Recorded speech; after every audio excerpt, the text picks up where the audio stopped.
Hello viewers, this is me from Maramari। আজকের ভিডিওতে আমরা আবার চলে আসলাম একটি পিসি বিল্ডের গাইড নিয়ে। সো আজকের ভিডিওর বাজেট কিন্তু 60,000 টাকা। সো আজকের এই বিল্ড যদি আপনারা দেখে থাকেন, সো অবশ্যই আপনি একটি পিসি বিল্ড করতে চাচ্ছেন এবং এই বাজেটটি একটি সুইট স্পট সবারই জন্য, বাজেটের ক্ষেত্রেও এবং পারফরমেন্সের ক্ষেত্রেও। সো আজকের ভিডিওতে যে পিসিটি আমি দেখাতে চলেছি, সেই পিসিটি যদি আপনি বিল্ড করতে পারেন, সো সেই পিসিটি দিয়ে কিন্তু আপনারা যে কোনো কাজ খুব ইজিলি করতে পারবেন। সে হতে পারে গেমিং, সে হতে পারে প্রোডাক্টটি। চলুন ভিডিও শুরু করা যাক। কিন্তু আমাদের এক ভাই কিন্তু এই বিষয়ে কমেন্ট করেছে, এই জন্যই কিন্তু আমরা এই ভিডিওটা বানাচ্ছি। আপনারা যদি কমেন্ট করেন, আপনাদের এমন কোনো চাহিদা থাকলে অবশ্যই আমি সেক্ষেত্রে ভিডিও বানানোর চেষ্টা করবো। তো চলুন ভিডিও শুরু করা যাক। কিন্তু তার আগে আপনারা যদি আমার চ্যানেল নতুন হয়ে থাকেন, অবশ্যই সাবস্ক্রাইব করে পাশে থাকা বেল আইকনটি বাজিয়ে দেবেন এমন সকল নতুন ভিডিওর জন্য। So let's get jump into that today's video.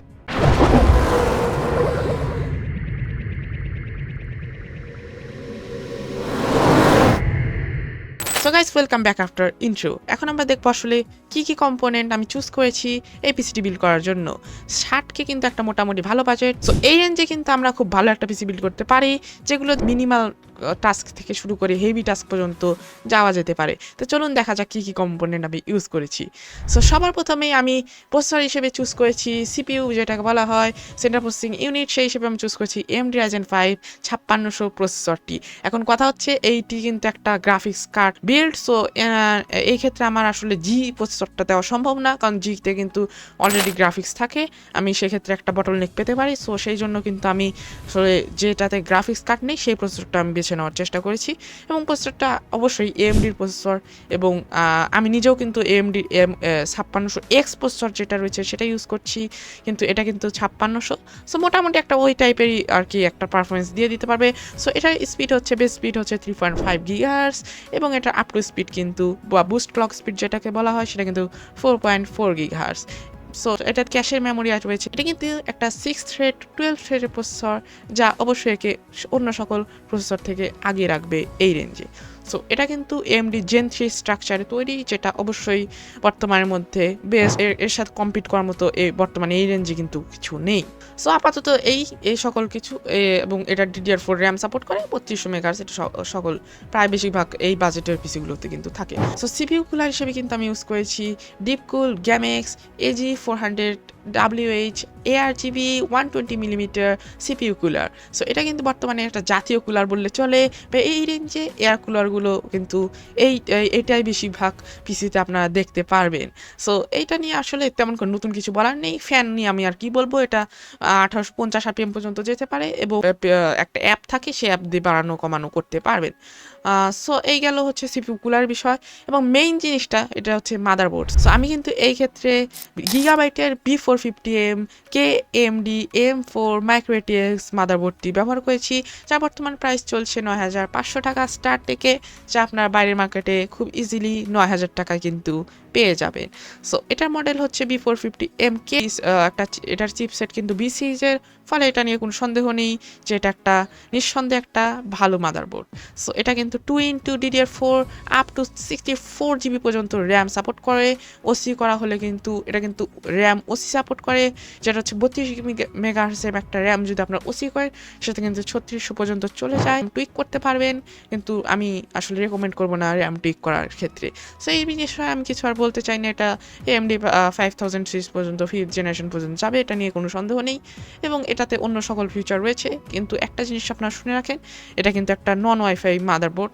আসলে এই রেঞ্জে আসলে ওয়াইফাই মাদারবোর্ড দেওয়া সম্ভব না, সো এটাও তার ব্যতিক্রম নয়। এবার আমি র্যাম হিসেবে কিন্তু একটা ভালো র্যাম চুজ করেছি। এবার কিন্তু এটা একটা ব্র্যান্ডেড র্যাম বললেই চলে। সেটা হচ্ছে Kingston Fury beast RGB 8GB 200 মেগাহার্জের DDR4 desktop RAM.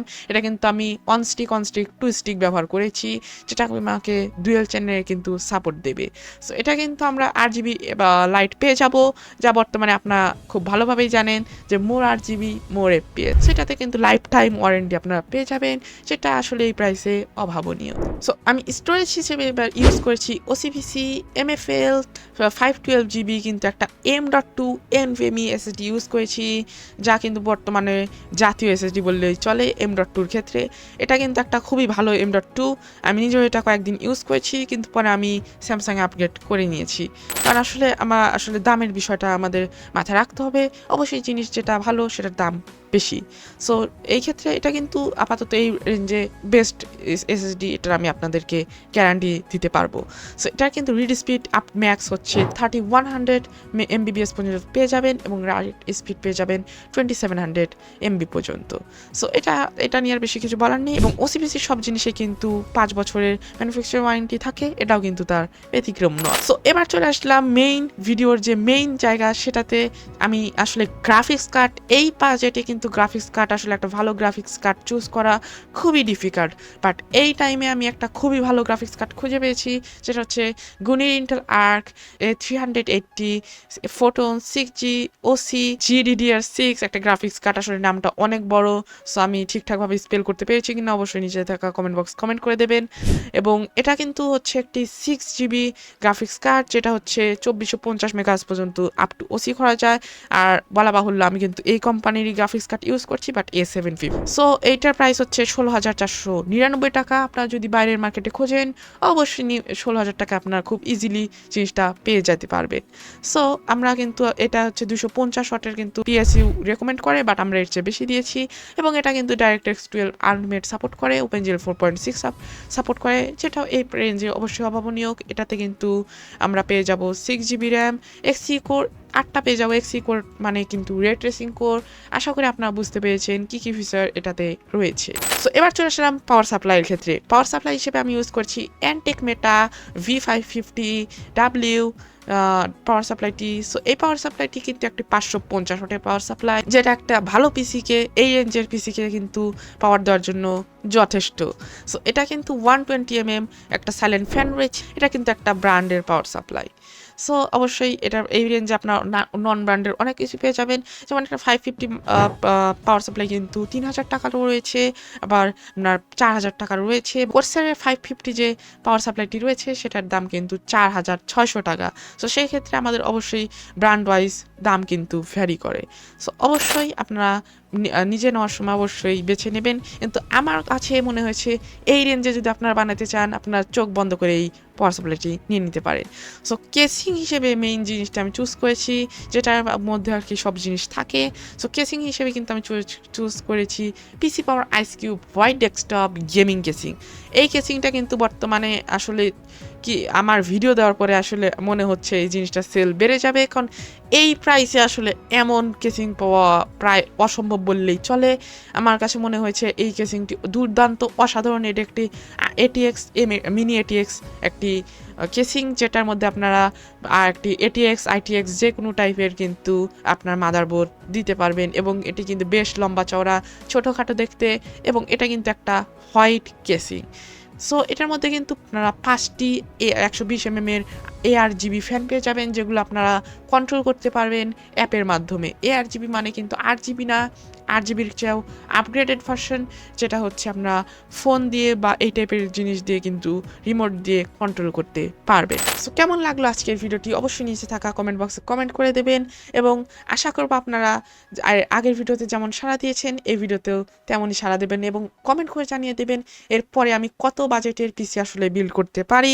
এবং আপনারা যদি আমার চ্যানেল নতুন হয়ে থাকেন অবশ্যই নিচে থাকা সাবস্ক্রাইব বাটনটি প্রেস করে পাশে থাকা বেল আইকনটি বাজিয়ে দেবেন, আর এমনই সকল নিত্য নতুন ভিডিওর জন্য।